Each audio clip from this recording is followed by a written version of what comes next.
Hey everybody, how's it going? Today I'm going to be talking about Daniel Craig's fourth Bond movie, Spectre, in preparation for Daniel Craig's final Bond movie, No Time to Die, which my review will be coming out for tomorrow.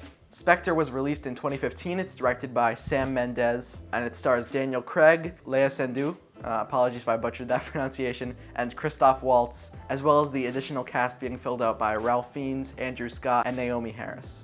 So first, let's talk about the performances in Spectre. Overall, Daniel Craig's performance, in my opinion, was generally on par with his performance in all of the other previous movies. Again, he's a very good Bond. He's one of the best, if not the best Bonds of all time. Maybe Sean Connery tops him, but he's really good overall in this movie. And any times where he isn't great, I think is more of a script problem and not a problem with his acting. He's very good in the movie.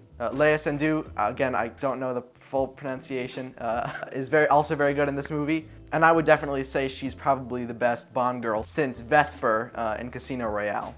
And finally, Christoph Waltz. Unfortunately, in this movie, he doesn't get a ton of screen time, but when he's on screen, I would say he's on par with Le Chiffre, played by Mads Mikkelsen, and Silva, played by Javier Bardem. He's very good in this movie. Unfortunately, he doesn't have a ton of screen time, but when he is in it, he's very good. Now, one of the biggest features of any James Bond movie is the action sequences. And so this movie, it was kind of inconsistent with that. Some of the action scenes I kind of found myself nodding off at, and it was kind of surprising. It was very action-packed, but it was kind of boring in its execution. However, there's also some of the best Bond fights, in my opinion, in this movie. For instance, Dave Bautista's character fights James Bond on a train, and that's a really good action sequence. I really enjoyed that, but there are other sequences that just weren't exciting to me, and they were probably the worst in the Daniel Craig Bonds so far, apart from a few even worse ones in Quantum of Solace. Another issue I had with this movie is some of the scenes are just kind of confusing. There's a lot of times in the movie where I'm not quite sure what's going on, and there wasn't necessarily a reason for it. There's certainly elements to the movie that require mystery, but I felt like in this movie there were also some times where it was just confusing for no reason, and I couldn't follow it, which was also a problem I had with Quantum of Solace, which is generally regarded as the worst Craig Bond movie.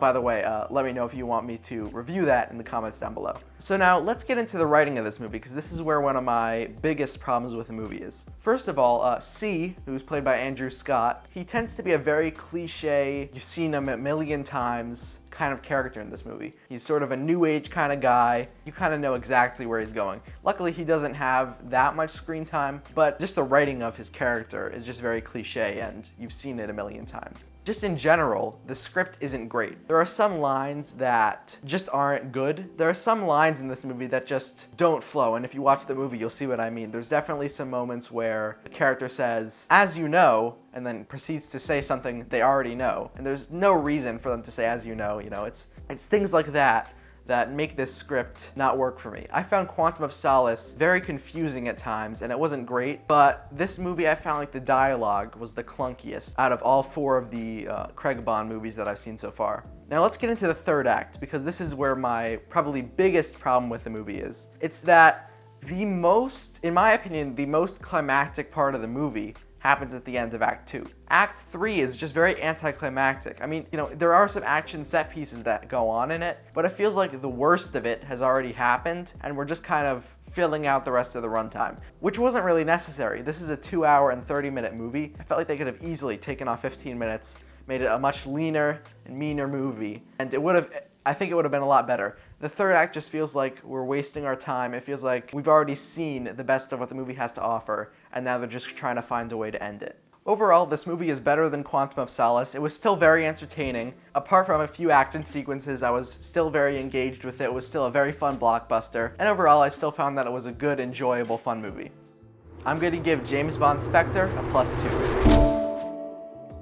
So let me know what you think about James Bond Spectre. Did you like it? Did you not like it? What do you think? Let me know if you have any other Bond movies you want me to review in the comments section down below. Again, my No Time to Die review is coming out tomorrow, and I can't wait to see you there. Thank you guys so much for watching, and I'll see you soon.